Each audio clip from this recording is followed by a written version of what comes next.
Good morning students.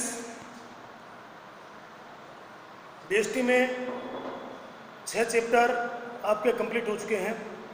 आज 7वें chapter के बारे में चर्चा करेंगे। विक्रय संवर्धन। विक्रय संवर्धन, विक्रय में वृद्धि करना।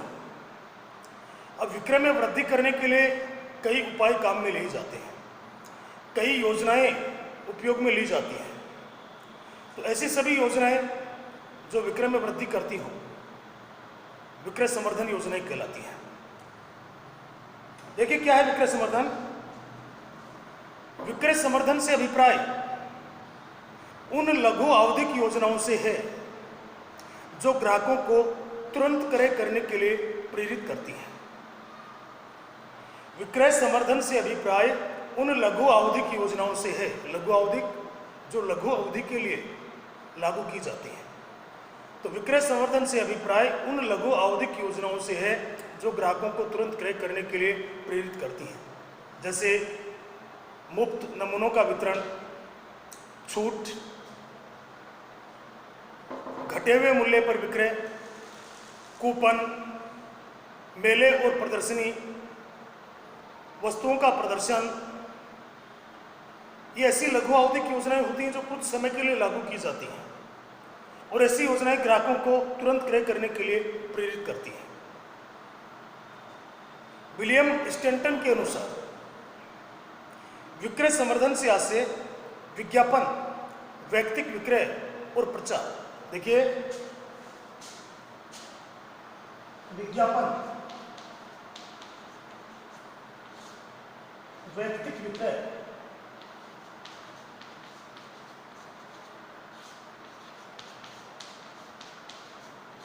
प्रचार, विक्रय संवर्धन।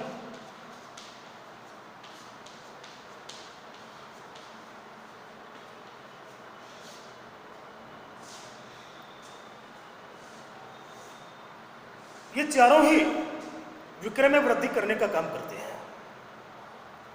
तो देखिए स्टैंटन ने क्या कहा है, विक्रय संवर्धन से आशय विज्ञापन, वैयक्तिक विक्रय और प्रचार को छोड़कर इनके अतिरिक्त उन संवर्धन क्रियाओं से है जो ग्राहकों की मांग को प्रोत्साहित करने और मध्यस्थों को प्रोत्साहित करने के लिए की जाती है। इन तीनों को छोड़कर विज्ञापन, वैयक्तिक विक्रय और प्रचार को छोड़कर बिक्री बढ़ाने की बाकी जितनी भी योजनाएं हैं वो विक्रय संवर्धन में आती हैं, ताकि ग्राहकों को और मध्यस्थों को माल क्रय करने के लिए प्रेरित किया जा सके।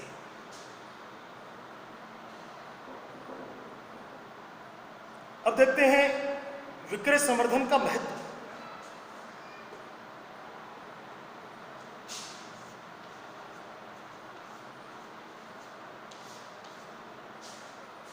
विक्रय संवर्धन का क्या महत्व है। नंबर 1, विज्ञापन एवं वैयक्तिक विक्रय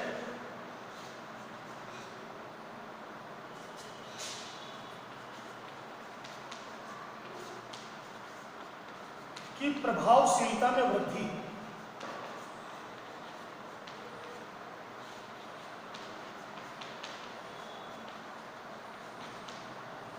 विज्ञापन और वैयक्तिक विक्रय की प्रभावशीलता में वृद्धि।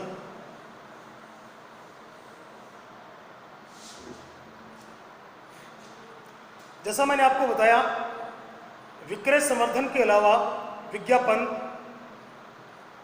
वैयक्तिक विक्रय, प्रचार, ये भी ग्राहकों को आकर्षित करने और बिक्री बढ़ाने के उपाय हैं। लेकिन विक्रय संवर्धन योजनाओं में विज्ञापन, वैयक्तिक विक्रय और प्रचार को शामिल नहीं किया जाता है। जैसा मैंने आपको पहले बताया कि लघु आवधिक योजनाएं होती हैं। तो कैसे विक्रय में वृद्धि होती है। देखिए विज्ञापन और वैयक्तिक विक्रय की प्रभावशीलता में वृद्धि कैसे होती है। विक्रय संवर्धन योजनाओं जैसे नकद छूट, मुफ्त वितरण, प्रतियोगिताएं, कूपन आदि के कारण ग्राहक स्वयं व्यापारी के पास पहुंचकर वस्तु की मांग करता है, जिससे विक्रेता को उपभोक्ता को समझाने और क्रय करने के लिए प्रेरित करने की आवश्यकता नहीं होती है। विक्रय संवर्धन योजनाओं द्वारा विज्ञापन संदेश को विक्रय में बदला जा सकता है और विज्ञापन के प्रति संदेह को दूर किया जा सकता है। केवल मात्र विज्ञापन देना इतना प्रभावशाली नहीं होता है। अगर विज्ञापन में लिखा जाए कि इतने % छूट, एक के बदले एक फ्री, तो ग्राहक वस्तु क्रय करने के लिए ज़्यादा प्रेरित होते हैं। तो इस तरह से विज्ञापन को अगर प्रभावशाली बनाना है तो उसके साथ विक्रय संवर्धन योजनाओं को मिलाना होगा। दूसरा देखिए, विक्रय में वृद्धि।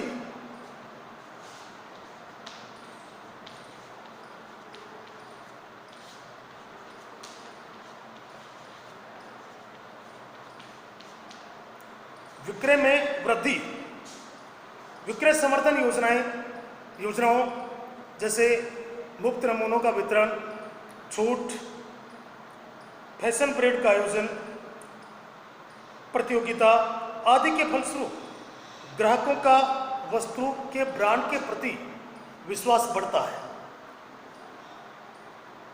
तथा वे अधिक वस्तुएं क्रय करने के लिए प्रेरित होते हैं, जिससे विक्रय में वृद्धि होती है। नेक्स्ट देखिए, प्रतिस्पर्धा।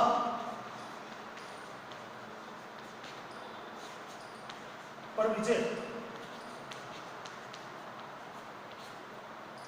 प्रतिस्पर्धा पर विजय। आज का युग प्रतिस्पर्धा का युग है। मार्केट में तीव्र प्रतिस्पर्धा है। प्रतिस्पर्धा पर विजय प्राप्त करने के लिए विक्रय संवर्धन क्रियाएं महत्वपूर्ण हैं, विक्रय संवर्धन योजनाएं महत्वपूर्ण हैं। कोई भी संस्था विक्रय संवर्धन योजनाओं को अपनाकर अन्य प्रतिस्पर्धियों से आगे निकल सकती है। तो अगर प्रतिस्पर्धा में विजय प्राप्त करनी है तो विक्रय संवर्धन योजनाओं को अपनाना होगा। नेक्स्ट देखिए, ख्याति में वृद्धि।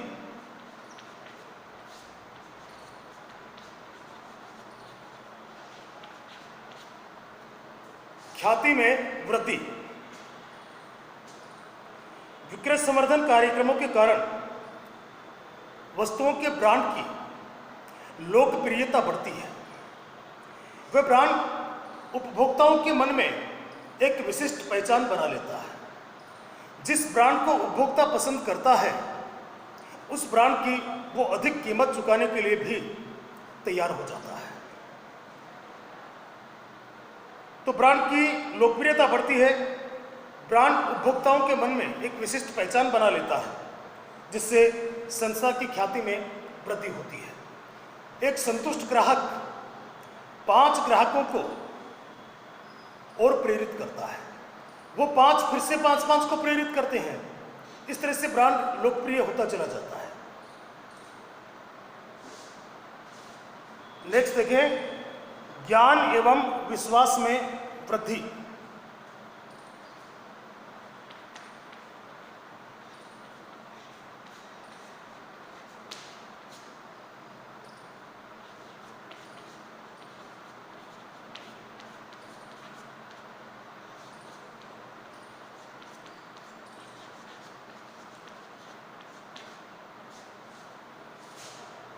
ज्ञान एवं विश्वास में वृद्धि। विक्रय संवर्धन योजनाओं से उपभोक्ताओं को वस्तुओं के गुणों और उपयोग के बारे में जानकारी प्राप्त होती है, जिससे उपभोक्ताओं के ज्ञान और उपभोक्ताओं के विश्वास में वृद्धि होती है। नेक्स्ट,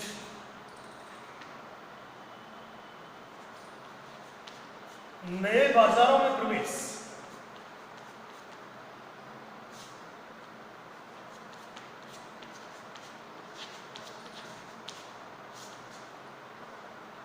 नए बाजारों में प्रवेश।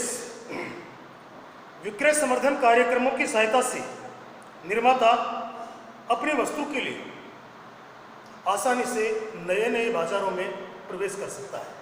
ये बात मैंने आपको पहले बताया है कि विक्रय संवर्धन कार्यक्रम ग्राहकों को और मध्यस्थों को आकर्षित करते हैं, इसलिए नए बाजार में प्रवेश करना आसान हो जाता है।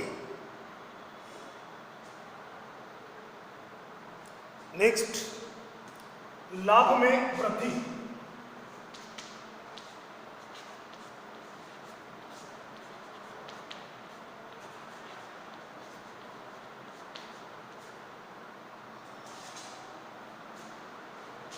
विक्रय संवर्धन कार्यक्रमों की सहायता से ग्राहक अधिक माल क्रय करने के लिए प्रेरित होते हैं, जिससे विक्रय में वृद्धि होती है और बढ़ी हुई मांग को पूरा करने के लिए अधिक उत्पादन करना पड़ता है, जिससे प्रति इकाई लागत कम आती है, इसलिए संस्था के लाभ में वृद्धि होती है। विक्रय संवर्धन कार्यक्रमों द्वारा ग्राहकों को अधिक क्रय करने के लिए प्रेरित किया जाता है, जिससे विक्रय में वृद्धि होती है और विक्रय में वृद्धि के कारण बढ़ी हुई मांग को पूरा करने के लिए बड़े स्तर पर, बड़े पैमाने पर उत्पादन किया जाता है, जिससे प्रति इकाई लागत कम आती है, फलस्वरूप संस्था के लाभ में वृद्धि होती है। नेक्स्ट, मध्यस्थों को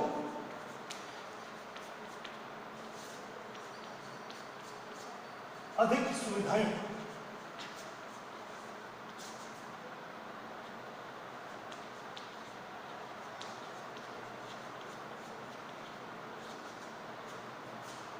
मध्यस्थों को अधिक सुविधाएं। विक्रय संवर्धन कार्यक्रमों में उत्पादक मध्यस्थों को विभिन्न प्रकार की सुविधाएं प्रदान करते हैं, जिससे मध्यस्थ अधिक माल क्रय करने और विक्रय करने के लिए प्रोत्साहित होते हैं, जैसे फुटकर व्यापारी के नाम से विज्ञापन देना, दुकान की सजावट करना, मुफ्त वस्तुएं भेंट में देना। इस प्रकार विक्रय संवर्धन कार्यक्रम से मध्यस्थों को भी अधिक सुविधाएं प्राप्त होती हैं। नेक्स्ट, जीवन स्तर में सुधार।